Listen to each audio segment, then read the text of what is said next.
नमस्ते सम्पूर्णमा। पिरो अकबरे खोर्सानीमा चाहिँ औँसा किराको समस्या चाहिँ एकदमै धेरै नेपालमा चाहिँ बढ्दै गएको छ। विशेष गरी नेपालमा अकबरे खेती गर्ने किसानहरूले चाहिँ यो समस्या चाहिँ एकदमै चुनौतीको रूपमा रहेको छ। यो औँसा किरा चाहिँ एउटा ब्याक्टेरियोसेरा ल्याटिफन्स भन्ने नामक किराले गर्दा लाग्दछ। यो औँसाले चाहिँ 7 देखि 9 दिनसम्म चाहिँ एउटा पोषित फलमा चाहिँ गएर खाँदछ र त्यो अन्ततः फल त्यो कुहिएर झर्छ भने यसले चाहिँ 90% सम्म चाहिँ उत्पादनमा चाहिँ ह्रास ल्याएको देखिएको छ। अब पहिचानबारे बुझ्यौँ। पहिचान गर्दा यसको टाउकोमा हेर्दाखेरि चाहिँ दुईटा काला र खैरा खालका धब्बाहरू हुन्छन् भने पहेँटाको किनारतिर चाहिँ पहेँलो र हल्का खैरो खैरो कलरको चाहिँ पट्टीहरू देखिन्छ भने छातीमाथि चाहिँ एउटा पहेँलो खालको धब्बा हुन्छ। अब यसको व्यवस्थापनबारे बुझौँ। व्यवस्थापन गर्नको लागि सुरुमा त तपाईँको फिल्डमा सङ्क्रमणै छैन भनेपछि तपाईँले सङ्क्रमित फलहरूलाई चाहिँ निषेधित गर्नुपर्ने हुन्छ। यदि तपाईँको फिल्डमा सङ्क्रमण भइसकेको छ भनेपछि हामीले दैनिक रूपमा सङ्क्रमित फलहरूलाई चाहिँ टिप्ने र खाडल अथवा पानीमा डुबाएर चाहिँ त्यसलाई नष्ट गर्न सकिन्छ।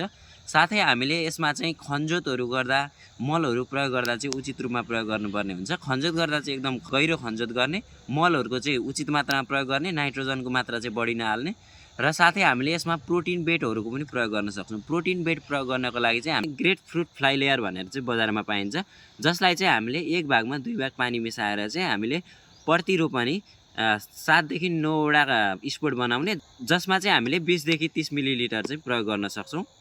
र साथै यसमा चाहिँ हामीले माटो उपचार पनि गर्न सक्छौँ। यदि हाम्रो पिउपा चाहिँ माटोमा गइसकेको छ भनिसकेपछि हामीले बाली निकालेपछि हामीले प्रति हेक्टर 20 केजी चाहिँ मालाथियन चाहिँ प्रयोग गर्न सक्छौँ। फिल्डमा चाहिँ हामीले 1 हप्तासम्म चाहिँ कुनै पनि किसिमका जीवजन्तुहरूलाई चाहिँ जान पनि दिनु हुँदैन। तपाईँसँग चाहिँ स्रोत साधन छ भनेपछि तपाईँले चाहिँ प्लास्टिक घरमा नेट लगाएर चाहिँ यसको नियन्त्रण पनि गर्न सक्नुहुन्छ। साथै वानस्पतिक विषादीको पनि प्रयोग गर्न सकिन्छ। वानस्पतिक विषादीमा चाहिँ एजाडिरेक्टिन 3 देखि 5 ml प्रति लिटर पानीमा चाहिँ हामीले प्रयोग गरेर छर्न सक्छौँ। यो छर्दा चाहिँ पातहरू चाहिँ मजाले भिज्ने गरी छर्न पर्दछ।